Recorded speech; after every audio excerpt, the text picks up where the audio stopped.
Bonjour à toutes et à tous, ici du coup Ishtaris, on se retrouve pour la dernière ronde de la saison et une annonce assez particulière à vous faire parce qu'on a une nouvelle avant de commencer la partie qui nous a bien sûr beaucoup fait douter, tout simplement, et je vous annonce ça immédiatement avant la partie.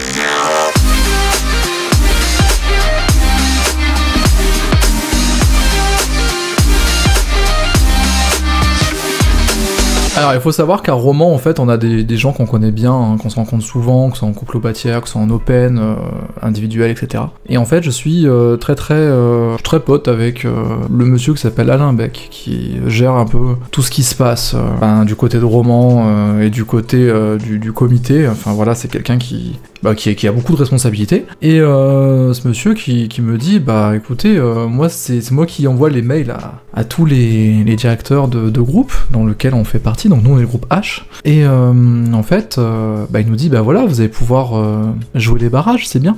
Pardon? Quoi? Attends, j'ai pas compris. Ça veut dire qu'on est premier, mais on monte pas?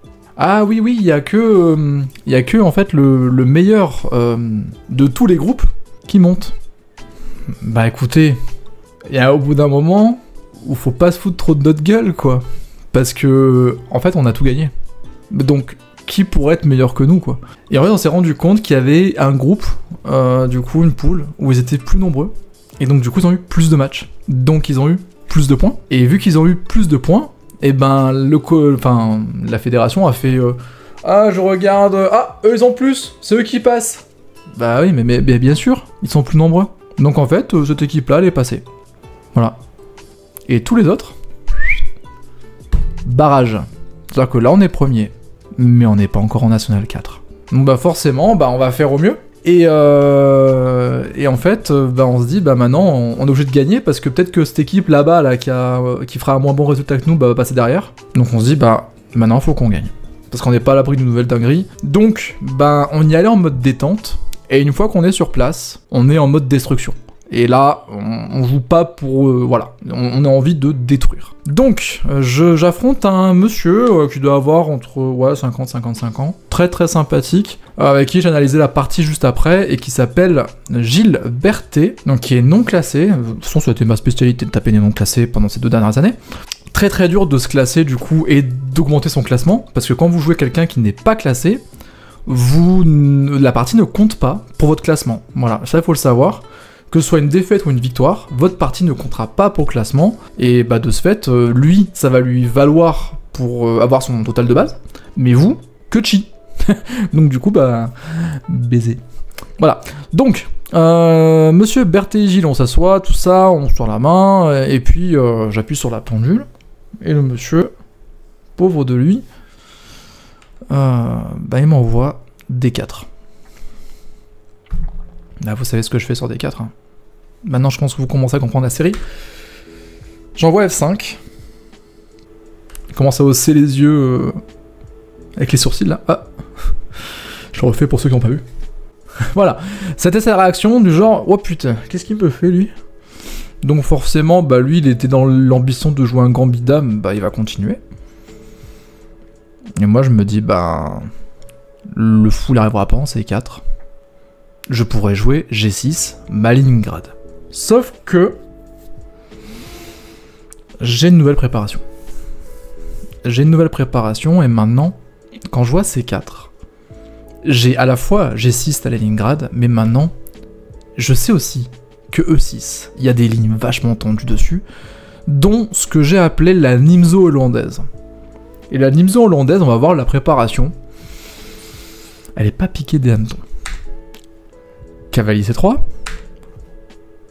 fou B4, tempo, pour mettre la pression, fou D2, et ici normalement il faudrait que je prenne de suite avec le fou, mais c'est pas obligatoire, parce que je sais très bien que son fou il va taper sur une diagonale que j'aime pas trop, donc pour l'instant je fais rien. Et je joue cavalier F6, la meilleure ligne.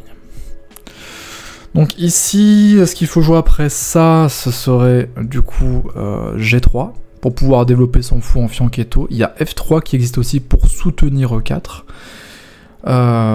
Mais il décide de balancer cavalier F3. Je pars sur B6. Pas le meilleur coup. C'est l'une des principales lignes. De toute façon, pour l'instant, je suis derrière. Voilà. La hollandaise était toujours notée derrière, de toute façon, quoi qu'il arrive. Ici, il y a plein de coups. Il y a petit roc, il y a D6, il y a B6. Enfin bref, il y a un setup où vous allez faire ces 3 coups, dans tous les cas. Donc l'ordre importe peu. Et je pars sur B6 pour déjà positionner mon fou sur la grande diagonale à 8. Oui, à 8 H1. Il m'envoie E3. Ici, j'ai fou prend C3 qui est possible, j'ai petit roc qui est possible et fou B7 qui va dans la même idéologie. J'ai joué B6, autant jouer fou B7, c'est d'une logique implacable. Et là, il m'envoie A3. A3 qui est le coup que j'attendais. En fait, A3, c'est mon signal pour prendre. En fait, le fou ici, il fait rien. Il est parti pour se suicider sur le cavalier. Il est là pour ça. Et en fait, ce A3 me permet de gagner un coup. Parce que ce A3, en fait, une fois que le fou est plus là, ben, il est plus là, quoi. Fou prend A3, enfin, fou prend C3, pardon. Et ici, le meilleur coup, bah finalement, c'est pas petit roc. J'ai un autre coup qui est meilleur. Du fait que maintenant, ben, j'ai cette case de libre, autant la prendre. Cavalier E4, qui est planté direct, comme ça. Et ici, la théorie continue par Dame C2, ce que mon adversaire trouve. Là, maintenant, j'ai Dame F6, qui est sympathique, pour venir commencer à placer la dame. Le problème, c'est que sur Dame F6, il y aurait D5, que j'aime pas, que l'ordi, d'ailleurs, considère comme pas si brillant que ça, parce qu'en fait, sur D5, il y aurait cavalier prend C3, dame prend C3, dame prend C3, B prend C3, et après, je finirais par gagner un pion avec E prend D5, C prend D5, et fou prend D5. Pour ceux qui n'ont pas suivi. Si jamais je mets la dame ici, et qu'il me fait ça, en fait, j'ai cavalier prend C3, dame prend C3, dame prend C3, échec. On double les pions, je prends ici, et s'il prend là, en fait, je me retrouve avec un pion en plus. Donc en fait, dans les échanges, je suis pas si mal. Mais le truc, c'est que ma prépa, c'est pas ça. Là, je rentre dans une finale contre un adversaire qui est moins bien classé. Il a cette structure de pion qui est horrible, certes. Mais en fait, son cavalier, je vais avoir beaucoup de mal à le chasser, finalement. Il va s'installer sur des cases noires. Ouais, j'ai encore des cases, mais bon, est-ce que vraiment j'ai envie de partir là-dedans? C'est pas mon délire. Même si je suis à +1. Voilà, je rentre dans une finale qui a de plus, on n'a pas roqué tous les deux et tout reste à jouer. Mais en fait, dans une finale, ça fait même pas 30 minutes qu'on joue. Contre un adversaire qui est moins fort que moi, j'ai pas envie d'aller dans la finale de suite, j'ai envie d'agresser. Et là, le but de la hollandaise, c'est pas de sortir de l'ouverture avec un pion de plus, c'est de sortir avec une grosse attaque de mat. Donc, tout ça, je décide de pas le faire. Et finalement, au lieu de dame F6, je décide de jouer petit roc et de mettre mon roi du côté à le roi. Voilà, après tout, c'est pour ça qu'il est fait. On est bon. Ici, il fallait trouver B4 ou fou E2, qui étaient les deux meilleurs coups. Il va me jouer fou D3. Donc fou D3, ça tape sur un cavalier qui ne prendra jamais. Parce que s'il prend avec le cavalier, j'ai un magnifique fou qui va s'implanter. Donc finalement, il n'y a pas de danger. Et je joue mon système à base de D6, puis cavalier D7 et cavalier F6. Voilà, le cavalier qui a pour but d'être ramené à l'attaque et possiblement d'occuper des cases intéressantes. Et si lui se fait supprimer, et à ce moment-là, mon cavalier, il ira dessus. Ok? Voilà, c'est le plan de jeu. Petit roc, mon adversaire. Ici, je pourrais prendre en C3, ce qui est la meilleure ligne, mais il y a une autre ligne qui va dans l'idéologie que j'ai choisie. C'est cavalier D7. Forcément. On est bon. Là, tour E1. Donc tour E1, en général, dans la Nimzo hollandaise, c'est un aveu de faiblesse. C'est le gars, je sais à partir de tour E1, qu'il ne comprend pas la structure. Et dès qu'il comprend pas la structure, forcément pour moi, c'est le moment de taper. Dame 8. Donc la dame 8, pour pas passer par F6, parce que F6, ça va ouvrir sur une finale. Donc j'ai pas envie. encore une fois, et dame 8, ça pourra me faire transiter vers G6 et commencer à ramener des pièces sur ce roi, sachant que le fou tape aussi. J'ai des idées en fait de venir planter ma dame ici, capturer ce fou, et ensuite ce cavalier sera plus défendable parce que ce cavalier sera cloué. Voilà du coup l'idéologie du plan que j'ai. Il me pousse H3, donc H3, ben je comprends qu'il comprend toujours rien. D'ailleurs, il me l'avouera après en analyse. Il me dit, bah là en fait, tour E1, ça me paraît logique de mettre la tour au milieu, vu que je vais avoir possibilité de pousser les pions. Ben non frérot, parce que bah, le cavalier il t'empêche de pousser. Et en fait, H3, il m'a dit clairement, je ne sais pas quoi faire. J'ai attendu, et j'ai joué ce pion là parce qu'il n'y a pas de conséquences directes. Ben forcément ici, bah dame G6. Qui est une des suites logiques, c'est pas la meilleure, cavalier prend C3, ça fait 5 coups qu'il est les meilleurs plans de l'ordi, mais ce plan là en fait je l'ai pas de base. Donc je fais dame G3, et ici, bah forcément, il va venir me chasser avec ce coup de cavalier. Il comprend que là, en fait, je menace la prise. S'il me fait par exemple B4, bah vous voyez que j'ai prise ici, et ce pion en fait, dur à défendre. Ok, très très dur à défendre. Tiens, c'est un chat ça? Voilà, j'ai un chat qui rentre. Donc forcément ici il ne peut pas jouer ça. Et à la place de ceci, il va jouer cavalier H4 qui a le mérite d'attaquer la dame et de défendre aussi G2. Mais le problème c'est que sur cavalier H4, ben vous voyez la ligne de l'ordi, hein, et ça je l'ai vu. C'est que sur cavalier H4, il y a dame H5 qui est fort, et il y a dame H6 qui est fort aussi. Je trouve la première ligne. Dame H5 que je joue tempo, forcément il est obligé de défendre. S'il défend ici avec ce pion, bah en fait j'ai des grosses idées de sacrifice, même si ça ne marche pas en tant que tel. Mais par contre, sur ça, vous avez simplement G5, et G5, ben, vous êtes obligé déjà de venir... Là, ça gagne pas, parce que le cavalier est pris direct, et sur ça, ben, vous avez dame prend H3, et finalement, ce cavalier-là, il va finir par bouger à un moment bien opportun, et limite même venir ici, hein. Et là, c'est catastrophique. Parce que là, même si le cavalier bouge et qu'il contrôle cette case, bah en fait, la dame pourra venir aussi en H1. Donc en fait, cette défense par G3, là, elle est pas possible. Ou alors ça perd un cavalier direct. Qu'est-ce qui lui reste, finalement? Bah, il lui reste de simplement revenir avec le cavalier en F3. Et c'est la partie. Ça veut dire que après ce coup, celui-ci, et cet aller-retour, il a perdu 4 temps dans l'ouverture. Ben forcément, dans une hollandaise, ça pardonne pas. Qu'est-ce qui se passe sur 4 temps? Ben pris, c'est que moi je vais prendre ici en C3, même si mon cavalier était très fort et que son fou était enfermé, ben en fait ce cavalier est une gêne dans mon attaque, et je vais venir ici prendre ce cavalier qui est une gêne aussi dans mon attaque. Donc en fait je me débarrasse de 2 pièces gênantes. Mon fou qui était actif, bah maintenant il est sacrifié, mais ma dame est parfaitement positionnée. Et regardez l'avantage de la Nimzo hollandaise, de sa structure de pion, c'est que ce pion F5 va me permettre de faire coulisser ma tour sans risquer de danger par rapport à ce fou. Ce fou en fait contrôle d'habitude une case qui est devant le roc du roi, mais moi, grâce à F5, je m'en prémunis. Et du coup, cette dame qui est ici, là, en F3, finalement, elle va faire son taf. Donc forcément, qu'est-ce qu'il me fait? Bah, il me joue fou F1 pour ramener une pièce en défense. Et là, tempo... D'ailleurs, cette partie s'est jouée en 40 minutes. Hein. Tempo, bah, j'envoie tour F6. Tour F6, c'est mon plan. Et là, il se dit, ah, regarde frérot, il y a une enfilade. Fou H2, enfin fou G2.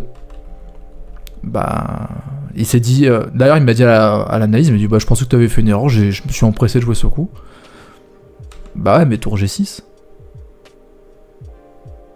Tour G6, je menace mat, du coup. Et ce fou, maintenant, qui est cloué, ne menace que dalle. C'est d'ailleurs une épine dans son pied. Bon, ben du coup, vu que ici c'est quasiment terminé, il lui reste plus qu'un seul coup pour pouvoir partir, c'est roi F1, et il le trouve forcément. Ici, je joue tour prend G2, parce que si je fais dame prend G2, bah le roi s'échappe, donc j'ai pas envie. Donc je fais tour prend G2, et ici, il me joue de mémoire tour E2. Donc tour E2, ça veut forcément... bah ça veut s'échapper quoi, ça se crée une case. Ici, il aurait fallu jouer tour G3, c'est la meilleure ligne. Il y a tour H2 qui fonctionne aussi. Et il y a tour G6 qui reste gagnant, mais qui... un peu un repli en arrière, même si on a plus 4. Je vais pas avoir la ligne avec tour G3. Je la vois pas. Tour G3, ici, je vois pas l'intérêt. Par contre, tour H2, je l'ai. Et tour H2, c'est quoi le but? Bah, c'est de menacer mat directement. Donc le roi, il doit venir là. Je pousse, le roi pousse. Je balance sur la tour qui est derrière. Et ciao, bonsoir, j'ai quasiment une dame d'avance. Enfin, j'ai un peu plus de 2 pièces. Mais en fait, là, sur ça, il va me jouer roi G2, roi G1. Et là, je comprends pas. Bah... il me laisse le mat en me disant, bah en fait, il allait prendre ma tour et c'était terminé. Bah ouais, mais là, c'est terminé tout de suite. Donc du coup, ben, finalement, ça se transforme en miniature. Et la partie, bah, est extrêmement vite expédiée. Ça a duré 40 minutes. Ça a été un speedrun. Et après, bah, je vais attendre pendant 3 heures que mes collègues terminent.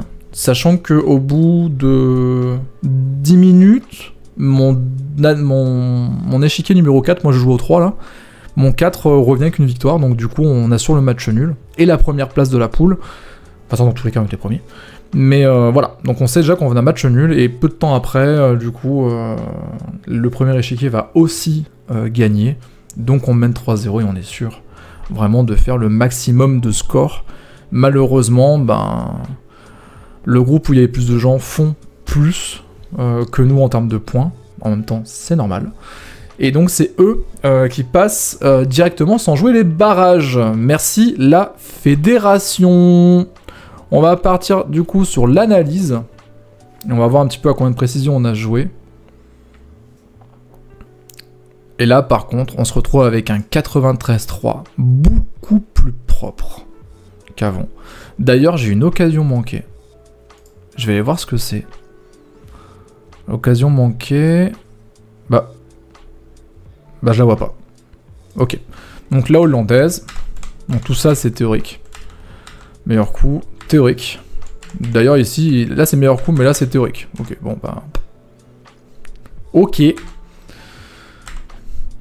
Fou B7 qui est bon. Voilà, prise, c'est un meilleur coup, il est bon. Meilleur coup. Il fallait voir des 6. Imprécision, mais bon, voilà. Cavalier 7, c'est une imprécision, mais bon, j'ai pas envie de créer des pions doublés, sachant que la dame va les reprendre, donc ça va jamais faire les pions doublés, c'est n'importe quoi. Tour romain, donc du coup, bah, ça sert à rien, on l'a vu. Dame 8, c'était imprécision, mais... les pions doublés, c'est n'importe quoi. Et là, ça, c'est une occasion manquée. Là, il fallait prendre de suite. Là, ici, il fallait prendre de suite. Prise. Prise. Voilà. Et ensuite, là, à mon avis, il fallait venir planter la dame là. Et forcément, vous avez... non, pas ça. Vous avez un pion qui est ramassé. Mais encore une fois, moi, je joue pas pour un pion, donc bon. J'essaie de trouver les complications. Même si c'est bien, on s'en tire avec 1,60 d'évaluation. Moi, j'ai préféré jouer dame G6, qui est du coup une occasion manquée. Mais une occasion manquée qui permet peut-être de gagner la partie à moins 0,7 ou un truc qui fait moins 1,6. Bon, bah, ok. Et là, cavalier H4, je sens que c'est pas bon. Dame H5. Je gagne un pion là-dessus. Et ici, je gagne pas le pion n'importe comment, c'est que je le gagne de suite. Après, apparemment, je pense que prendre ce pion-là était meilleur. Oui, prendre ce pion-là était meilleur. Parce que dans tous les cas, en fait, le roi ne peut pas sortir. Regardez, s'il décide de venir protéger ce pion avec le fou, en fait, la dame empêche le roi de sortir... Enfin, empêche le roi d'arriver ici. Et de toute façon, même s'il était ici, le roi pourrait pas sortir, il y a le fou qui occupe déjà cette case. Donc en fait, cette prise est mieux. Et même s'il vient avec le fou me chasser, bah, j'ai toujours cette prise-là qui est potentiellement possible. Attention, sur ce coup, bah ici, même s'il y a l'enfilade, il va falloir quand même revenir clouer le fou en attendant de bouger la tour. Et ça, normalement, c'est bon. Et là, on s'en tire avec -3. Ce que je trouve beaucoup plus intéressant. Bon, bref. Dame H5, cavalier F3. Prise, prise, prise. Et moi, j'essaie de prendre ce pion-là. Parce que je me dis que ce pion, en fait, est difficilement défendable. Et en fait, le roi, s'il partait en H2, bah, il y avait possibilité de ramener les tours sur la colonne ouverte. Et j'étais un poil moins bien qu'auparavant. Mais ça reste du 2,90 au U3. C'est... Bon, là, il y avait pire, mais il y avait beaucoup mieux, apparemment, ça on leur dit. Forcément, bah, je vais forcer un échec et mat. Et ici, quand il vient, voilà, ben, je peux jouer ma tour et aligner mon deuxième coup excellent d'affilée. Le roi qui vient ici, prise, forcément. La tour qui vient là. Tour H2 apparemment. Maintenant que l'analyse c'est le meilleur coup, alors que tout à l'heure c'était tour G3, bon je comprends plus rien. Et ici, ben, tu me laisses faire mat, je fais mat. Voilà, forcément, l'analyse est un peu plus évidente. Voilà, donc on est premier de la poule, ça fait bien plaisir. Juste à côté de nous, jouer l'équipe de Cray, composée du coup d'adversaires qu'on connaît bien aussi, qu'on rencontre assez souvent en open, etc. Et on va apprendre un peu plus tard que c'est contre cette équipe-là qu'on va jouer. Cette équipe qui nous confie à demi-mot que ils n'ont pas trop envie de monter, ils sont pas les joueurs pour ça. Donc on se dit que notre passage en N4, il est peut-être pas si compromis. Mais ils ont une équipe qui sur le papier peut être très forte. Et le problème, c'est que ils vont jouer ce match. Donc, on n'est pas encore en N4. Allons jouer les barrages. Sur ce, voici la fin de la saison pour la régionale. Et on se retrouve pour un ultime épisode pour le barrage en National 4. Ciao ciao!